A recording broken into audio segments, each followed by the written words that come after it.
I've taught this concept for many, many years, and I often said that driver education should be taught this way. It's not about driver education, it's about stopping education. Because if you think about it long enough and you say, I can drive the car, but can I stop it safely? That's really the question. And there is an answer to stop it safely.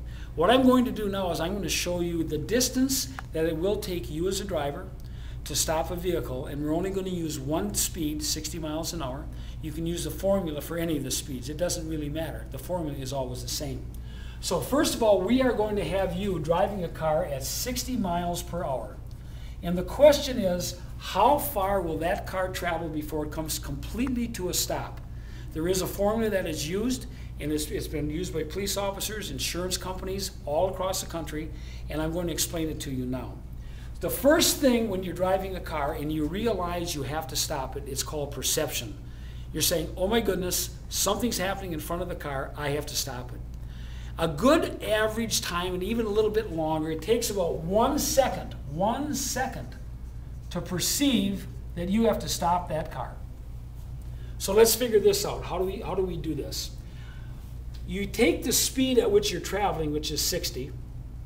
Then you take half the speed, which is 30. Add it together, and that's 90 feet every second. So at 60 miles an hour, you are driving a car at 90 feet a second, every second. If it takes you 1 second to perceive it and say, I have to stop the car, all you've done is gone 90 feet without doing anything except going 90 feet. Our next step is after you perceive it, you say, I have to brake the car. I have to stop the car. This can't go on. So you take your foot off the accelerator and you put it to the brake. That's called reaction time. You haven't applied the brake. You've just come off the accelerator, get your foot on the brake to stop the car. That's another easy 1 second. So what happens in another second? 90 feet a second. 1 second, you've now traveled 90 feet. And now, at this point, you're applying the brake. You've perceived it, you've reacted to the situation, and now your foot is on the brake aggressively to stop the car. Well, how far do you travel? This is how you figure it out. You take the speed again, which is 60 miles an hour, and I'm just showing you this so you have an understanding how far it'll take you. Then you multiply it by itself, which is 3,600. And then you divide that number by 20.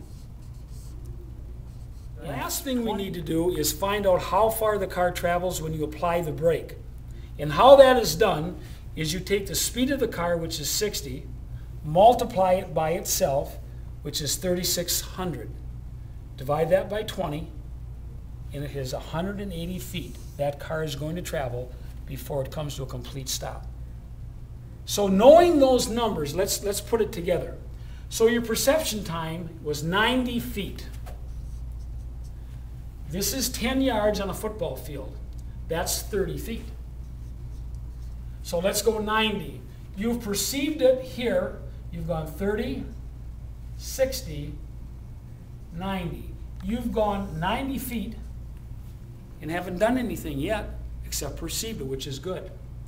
Now you reacted, you put your foot on the brake, from the accelerator to the brake, now you've gone another 90 feet. So now your foot now has gone off the accelerator onto the brake. You have now gone another 90 feet. Now the car is coming to a stop. The speed times itself divided by 20 is 180 feet. Let's look at this.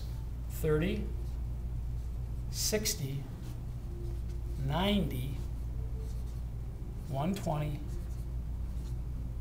150, 180. Change that. You get that change right. Now when you add that all together, you have 300 and how many feet? Let's do the math. 9 and 9 is 18, plus 8 is what? 360 feet. That's the total stopping distance at 60 miles an hour. The complete length of a football field from end zone line to end zone line. Click. You might edit that a little bit. Now you can do the same with